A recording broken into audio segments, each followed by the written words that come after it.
गाड़ी वाला आए तू कचरा निकल, गाड़ी वाला आए तू कचरा निकल। ওইটা কে আসছে রে? চেঙ্গুদা না? আরে ফেলু রে ভাই রে, তুই আমার একটু বাঁচা রে। কি হয়েছে গো তোমার, বলো। আরে ভাই রে, বলিস না রে ভাই, সকালে ঘুম থেকে উঠা ওই আমাদের বাড়ির সামনের বাঁশ বাগানে হাগু করতে বসছি, আর কে যেন ঢিল ছুটছে আমার মাথায়। ঢিলটা আমার মাথায় এসে লাগছে, তখন থেকে মাথাটা কেমন যেন ভন ভন করছে।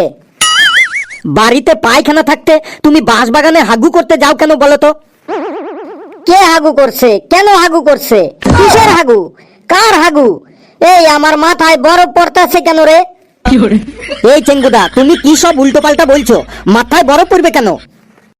আমার মাথাটা এমন করতেছে কেন? এমন করতেছে কেন আমার মাথাটা? আমার মাথাটা পয় পয় করে ঘুরতেছে কেন? এই রে গেল, রে গেল, মাথাটা ওর মনে হয় পাগল হয়ে গেল রে। চলো চলো ডাক্তার কাছে চলো। আজ থেকে চেঙ্গুদা সামনে চলো, সামনে গর্ত আছে। বাবা যে এই বয়সে আমাকে কি কাজে ঢোকালো কে জানে। এই বয়সে ঘুরবো ফিরবো, বাবার পকেট মেরে রেস্টুরেন্টে যাব, আড্ডা মারবো, স্কুলে যাব, তা না, পড়া করি না তাই জোর করে কাজে ঢুকিয়ে দিল। চুল কাটতে হবে বাপের কথা মতো, জামা প্যান্ট পরতে হবে বাপের কথা মতো, খাবার খেতে হবে বাপের কথা মতো, কাজও করতে হবে বাপের কথা মতো। ইংরেজদের হাত থেকে স্বাধীনতা পেলেও কিন্তু বাবার হাত থেকে স্বাধীনতা পেলাম না। যেটু ফেলুরা কত সুন্দর স্বাধীনভাবে ঘুরে বেড়াচ্ছে, আর আমাকে আমার বাবা কাজে ঢুকিয়ে দিল। তাও আবার কি কাজ? না ডাক্তারের প্রেসক্রিপশন লেখার কাজ। আমি আমার নিজের নামের বানানই ঠিক মতো লিখতে পারি না, আবার পেশেন্টের নামের বানান কিভাবে লিখবো, কি যে বিপদ কে জানে। আরে ওইটা কাল্লুছে, কাল্লু আবার এই কাজে কবে থেকে লাগলো? কাল্লুকে জানতে দিলে হবে না যে চেঙ্গুদার মাথা খারাপ হয়েছে, তাহলে গোটা গ্রাম রটিয়ে দেবে চেঙ্গুদার মাথা খারাপ হয়েছে, অন্য কোনো রোগ দিয়ে বলতে হবে। আরে কাল্লু যে, তুই আবার এই কাজে কবে থেকে লাগলি? বেশি কথা বাড়াস না, তাড়াতাড়ি বল কি করতে এসেছিস। এই ভেতরে ডাক্তারবাবু আছেন? তোর কি মনে হচ্ছে ডাক্তারবাবু না থাকলে আমি এমনিতেই ল্যাপটপ নিয়ে বসে পাবজি খেলছি? তুই কি নাম লিখতে বসেছিস নাকি রাগ দেখাতে বসেছিস এইখানে? তুই কি এখানে নাম লেখাতে এসেছিস নাকি কোশ্চেন করতে এসেছিস? বল ফটাফট নাম বল, আর সহজ সরল নাম বলিস। নামের আবার কিসের সহজ সরল? নাম তো নামই। কথা না বাড়িয়ে ফটাফট নামটা বল, আমি ল্যাপটপে এন্ট্রি করি। লেখ চেঙ্গু পাল। দাঁড়া লিখি। চয়কারে চে, উঙ্গ উঙ্গ গঙ্গ, উঙ্গ গঙ্গ। এই উঙ্গ গঙ্গ আবার কিভাবে লেখে রে? এই আর অন্য কোনো নাম নাই? আরে গরিব মানুষ পেট পুরে ঠিক মতো খেতে পায় না, আর কটা নাম রাখবে রে? তাই বলে এত কঠিন নাম রাখে নাকি রে কারো? আরে চেঙ্গুদার ঠাকুমা চেঙ্গুদার নামটা আদর করে রেখেছিল। আদর করে এই নাম রেখেছে, আর রাগ করলে কি নাম রাখতো যে কে জানে। আচ্ছা যাই হোক, চেঙ্গু বাদ দিয়ে আমি শুধু পাল লিখে দিলাম। না না হবে না, গোটা নামটাই তোকে লিখতে হবে। আরে চেঙ্গু তো চিকন পাতলা মানুষদেরকে বলে, আমি চিকন পাল বলে লিখে রাখলাম। ডাক্তার বাবুকে আমি ঠিক বুঝিয়ে দেবো। না না তা হবে না, তুই চেঙ্গু পালি লেখ। সামনে একটা ল্যাপটপ পেয়ে ওর একদম ভাও বেড়ে গেছে, মনে হয় একদম আকাশে উঠে গেছে। কিছু বললি তুই? আমি কিছু বলিনি, তুই তাড়াতাড়ি নামটা লেখ। পেশেন্টের বাপের নাম বল। পেশেন্টের বাবার নাম লম্বু পাল। আচ্ছা তোর কাছে কি দোতলাওয়ালা শব্দ ছাড়া কোনো নাম নেই? কিসের দোতলা শব্দ? ওই যে চে উমো গঙ্গ চেঙ্গু ল উমো বম্ব লম্বু, এমনি আমি লিখতে পারি না, তার উপর আবার দোতলা দোতলা নাম বলছিস।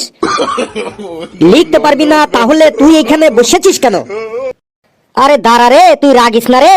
লম্বু মানে তো বাসের মতো লম্বা, আমি বাস পাল বলে লিখে রাখছি। ডাক্তার বাবুকে আমি ঠিক বুঝিয়ে দেবো রে। বেশ তাহলে আমি বাড়ি যাই, তুই আমাদের পেশেন্টের রোগটাও ডাক্তারবাবুকে বুঝিয়ে দিস। তুই শুধু শুধু রাগ করছিস কেন রে? বল পেশেন্টের গ্রামের নাম কি? পেশেন্টের গ্রামের নাম ডিংডিঙে পরগনা। এতক্ষণ দুই তালা নাম বললি, এবার তো একদম তিন তালা নাম বলে দিলি রে। দুই তালা নাম লিখতেই আমার দম ফেটে গেল, আবার তিন তলা ডিং এর নাম লেখা কি মুখের কথা রে? তারপর আবার পরগনা আছে। তুই যদি লিখতেই না পারিস তাহলে এই চেয়ারে বসেছিস কেন? কি আর বলবো ভাই, দুঃখের কথা, আমি কি আর ইচ্ছে করে এই চেয়ারে বসেছি রে? তোর দুঃখের কথা তোর কাছেই রাখ, তোর দুঃখের কথা শোনার জন্য আমি এখানে আসিনি। তাই তো রে, ঠিকই বলেছিস রে। এই যুগে কে কার দুঃখের কথা শুনে রে?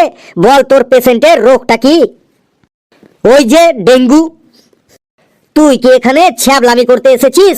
তোর সব নামই 2 তালা 3 তালা শব্দ, আমি 1 তালা নামই ঠিক মতো লিখতে পারি না, বলছে ডেঙ্গু। ড একারে ডে, উঙয় গুঙ্গু, উচ্চারণটা মুখ দিয়ে আমার ঠিক মতো আসে না, তার উপর আবার লিখতে হবে।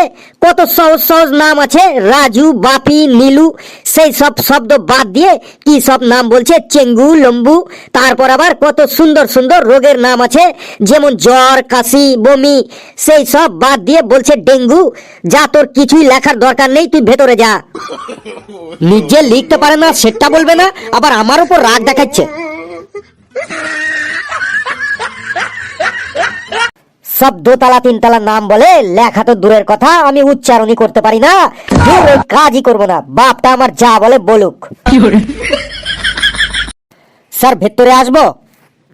এসো এসো, ভেতরে এসো। ভেতরে এসো চেঙ্গুদা। তাহলে পেশেন্ট ওই চেঙ্গু, তাই তো? বাহ স্যার, কি করে জানলেন? ডাক্তারি করতে করতে আমার মাথায় টাক পড়ে গেছে, এইটুকু অভিজ্ঞতা আমার হয়েছে। তাহলে ওর রোগটা কি তাও তো বলতে পারবেন? না শুনে না বুঝে কি বলবো? তাহলে মনে হয় অত ভালো ডাক্তার নয়। এই, কিছু বললে তুমি? আপনাকে কিচ্ছু বলিনি, ওই চেঙ্গুদাকে আপনার সামনে যেতে বললাম। যাও চেঙ্গুদা, ডাক্তারবাবুর সামনে গিয়ে দাঁড়াও। এইটাকে আমরা এখানে কিসের জন্য আইছি? এই চুপ করো, উনি ডাক্তারবাবু, তোমাকে উনি যা যা প্রশ্ন করবে তুমি তার ঠিক ঠিক উত্তর দেবে। বলো বাবা, তোমার কি সমস্যা? ডাক্তার বাবু, আমার খুব সমস্যা। সারাদিন পেটে ভুটুর ভাটুর করে, আর দিনে 4-5 বার প্রস্রাব লাগে। আরে ও কি বলছে? পেটে ভুটুর ভাটুর হলে তো পায়খানা লাগার কথা। স্যার, ওর মাথাটা একটু গন্ডগোল হয়েছে, খুব উল্টো পাল্টা বলছে। এই চেঙ্গুদা, তোমার মাথায় কি করে লাগলো সেটা বলো। ওহো, ওর মাথায় আঘাত লেগেছে, তাই তো? বলো বাবা, মাথায় কিভাবে আঘাত লাগলো খুলে বলো। শোনেন তাইলে, সকাল 5টার সময় ঘুম থেকে উঠছি, উঠা চা বিস্কুট খাইয়া হাগু করতে গেছি। ও বুঝেছি, তার মানে তুমি বাথরুমে স্লিপ করে পড়ে গিয়ে মাথায় আঘাত লেগেছে, তাই তো? না, আমি কি তা বলছি? ওহো, তাহলে বলো তো বাবা, ভালো করে কি করে আঘাত লাগলো মাথায়? সকাল 5টার সময় ঘুম থেকে উঠছি, উঠা চা বিস্কুট খাইয়া হাগু করতে গেছি। এইটুকু তো শুনলাম, পরে কি হলো বলো। স্যার, এমনিতেই আমার মাথা ঘুরছে, তার উপর আবার মাঝে কেউ কথা কইলে আমার কথা এলিয়ে যায়, তার জন্য প্রথম থেকে আবার স্টার্ট করতে হয়। স্যার মাঝে কথা বলবেন না, এমনিতেই মাথাটা ওর গেছে। ও বুঝেছি বুঝেছি, বলো বাবা বলো, সকাল 5টার সময় হাগু করতে গেছো, তারপর? না, কথাটা সেটা না। বেশ, তুমি বলো। সকাল 5টার সময় ঘুম থেকে উঠছি, উঠা চা বিস্কুট খাইয়া হাগু করতে গেছি, হাগু করে আইসা সাইকেল নিয়ে টিউশনে যাইতেছিলাম। হয়েছে, আর বলতে হবে না, আমি বুঝে গেছি সব। স্যার কি বুঝলেন? ওই সাইকেল অ্যাক্সিডেন্ট করে মাথায় ব্যথা পেয়েছে, ডাক্তার তো এইটুকু আমি জানি। ধুর ডাক্তার বাবু, খালি আমার কথার মধ্যে বা হাত দেন, আমারে বলতেই দেন না। তুমি আর রেগ্য না চেঙ্গুদা, ডাক্তারবাবু ওকে বলতে দিন। আমি আর কিছু বলবো না বাবা, তুমিই বলো। সকাল 5টার সময় ঘুম থেকে উঠছি। আবার সকাল 5টার থেকে আরম্ভ, তারপরে কি হলো বলো। রাগ উঠলে আমি বলবোই না। ও স্যার, ওকেই বলতে দিন। বলো বাবা, তুমি বলো। সকাল 5টার সময় ঘুম থেকে উঠছি, উঠা চা বিস্কুট খাইয়া হাগু করতে গেছি, হাগু কইরা আইসা সাইকেলটা নিয়ে টিউশনে রওনা দিছিলাম। এই মনে হয় ওর তার ছিঁড়ে গেল। কি হলো, থামলে কেন? বলো বাবা বলো, তাড়াতাড়ি বললো গো চেঙ্গুদা। সকাল 5টার সময় ঘুম থেকে উঠছি। হায় রে, কার পাল্লায় পড়লাম যে আজকে। আজকে মনে হয় আমি পাগল হয়ে যাব রে।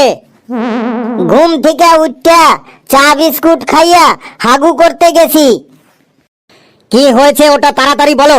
শুধু সকাল 5টার সময় ঘুম থেকে উঠছি, চা বিস্কুট খাইয়া হাগু করতে গেছি, তারপর কি হলো বলো।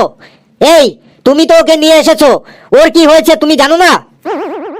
স্যার জানি তো, বাড়িতে পায়খানা থাকতে ওই বাঁশবাগানে হাগু করতে গেছে, তারপর কে যেন ওকে ঢিল ছুঁড়েছে, ঢিলটা ওর মাথায় এসে লেগেছে, মাথার তার ছিঁড়ে গেছে, তারপর থেকেই উল্টো পাল্টা বলছে।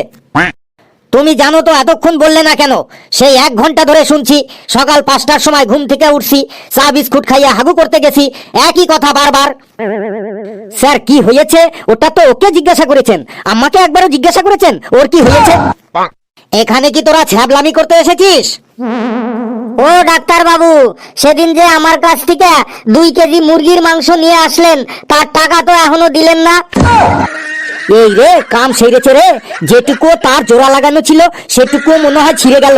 এই চলো চলো, এখান থেকে চলো চেঙ্গুদা, তোমাকে আমি পাগলা গারদে নিয়ে যাচ্ছি। ডাক্তার বাবু, বাইরে গিয়ে বসলাম, 2 কাপ চা আর 2টা সিঙ্গারা পাঠাই দেবেন। চেঙ্গুদা তাড়াতাড়ি চলো, ডাক্তার বাবুকে আর রাগিও না, না হলে কিন্তু তোমার পেছনে ইঞ্জেকশন দিয়ে দেবে, তখন বুঝবে মজা। চলো ভাগ্য। বাপ রে বাপ, জীবনে অনেক তার কাটা রুগী দেখেছি, এমন তার কাটা রুগী কখনোই দেখিনি।